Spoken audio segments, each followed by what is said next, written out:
Good morning students. आज का हमारा टॉपिक है शारीरिक शिक्षा की आधुनिक धारणा और क्षेत्र, modern concept and scope of physical education. पुराने समय में शारीरिक शिक्षा को शरीर, संस्कृति, शारीरिक प्रशिक्षण, खेल, जिम्नास्टिक, स्वास्थ्य शिक्षा और मनोरंजन के रूपों में गलत समझा जाता था। आज का शारीरिक शिक्षा को केवल शारीरिक, मानसिक, सामाजिक या नैतिक आधार पर बांटा नहीं जा सकता। कुछ लोग कहते हैं कि शारीरिक शिक्षा का मुख्य लक्ष्य शिक्षा है, ना कि केवल स्वास्थ्य, शारीरिक प्रशिक्षण या शारीरिक क्रियाएं। आजकल शारीरिक शिक्षा को समाज शिक्षा का एक मुख्य अंग माना जाता है, इसलिए शारीरिक शिक्षा के बिना शिक्षा को अधूरा माना गया है।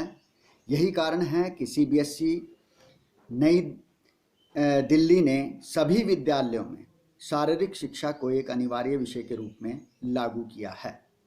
सरकार का शारीरिक शिक्षा की ओर यह एक बहुत ही प्रभावी कदम है।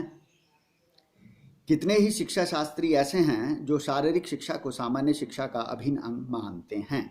यदि हम शारीरिक शिक्षा को और अधिक महत्वपूर्ण बनाना चाहते हैं तो अपने देश में प्रत्येक युवा की वृद्धि व विकास चाहते हैं तो शारीरिक शिक्षा को शिक्षा का एक अभिन्न अंग मानना अति आवश्यक है, क्योंकि शारीरिक शिक्षा हमारी शिक्षा पद्धति का एक इम्पॉर्टेंट भाग है।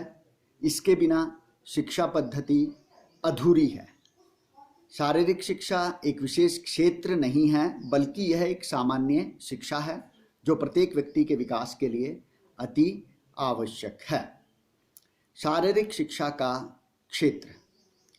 शारीरिक शिक्षा का क्षेत्र बहुत विस्तृत है, बहुत बड़ा है। बहुत सारे बातों को, बहुत सारे एरियाज का इसमें स्टडी किया जाता है। भिन्न भिन्न सभ्यताओं में शारीरिक शिक्षा का अर्थ और भी बदलता गया। शारीरिक शिक्षा को सही अर्थों में नहीं समझा गया। किसी का विचार ये था कि शारीरिक शिक्षा वह है जो शारीरिक क्रियाएं करते हैं, लेकिन शारीरिक शिक्षा जो है बहुत व्यापक इसका स्तर है। तो अब हम आपको बताएंगे कि किस तरह से इसका क्षेत्र विस्तृत है। नंबर 1, क्रीड़ा विज्ञान, स्पोर्ट्स साइकोलॉजी। शारीरिक शिक्षा का क्रीड़ा मनोविज्ञान से संबंध है।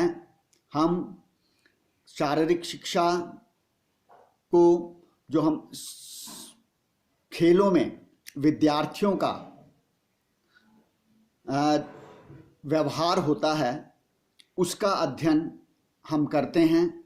तो इस तरह से साइकोलॉजी भी शारीरिक शिक्षा का एक अंग है।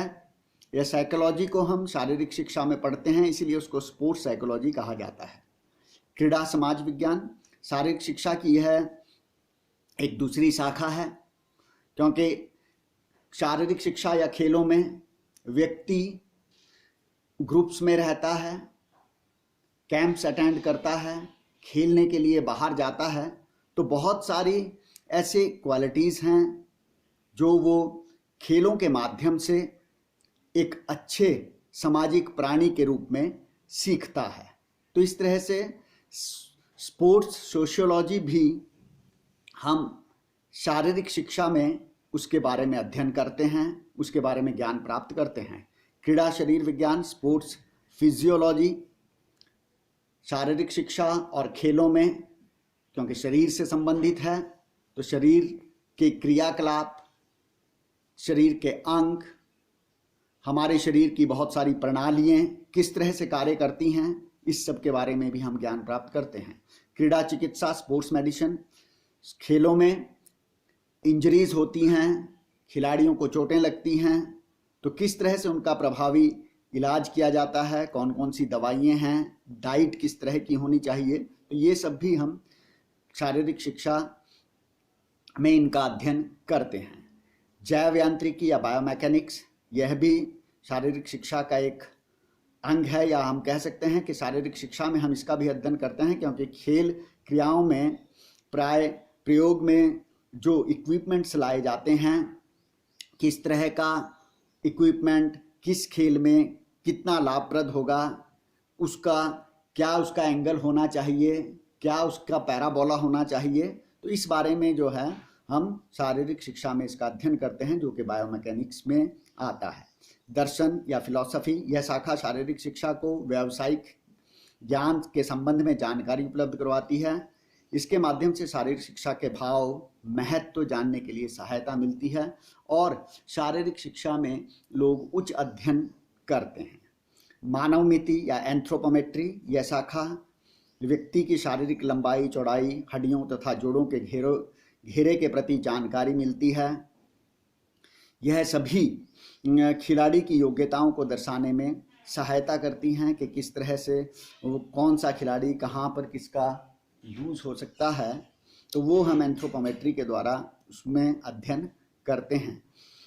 8 हेल्थ एजुकेशन या स्वास्थ्य शिक्षा, स्वास्थ्य शिक्षा भी शारीरिक शिक्षा का एक हिस्सा है, या शारीरिक शिक्षा में हम स्वास्थ्य शिक्षा के बारे में भी ज्ञान प्राप्त करते हैं। स्वास्थ्य शिक्षा में स्वास्थ्य निर्देशन, मार्गदर्शन, स्वास्थ्य निरीक्षण, स्वास्थ्य सेवाएं, व्यक्तिगत सफाई, प्राथमिक सहायता, संक्रामक या असंक्रामक रोग, मानसिक स्वास्थ्य, पोषण, संतुलित आहार तथा आसनों के बारे में अध्ययन किया जाता है। मनोरंजनदायक क्रियाएं, रिक्रिएशनल एक्टिविटीज़, रिक्रिएशनल एक्टिविटीज़ में छोटे खेल, शतरंज, कैरम, घुड़सवारी, शैक्षणिक शिविर, मछली पकड़ना इत्यादि जो क्रियाएं हैं जो कि रिक्रिएशन या रिक्रिएट करती हैं, उनके बारे में भी इसमें अध्ययन किया जाता है।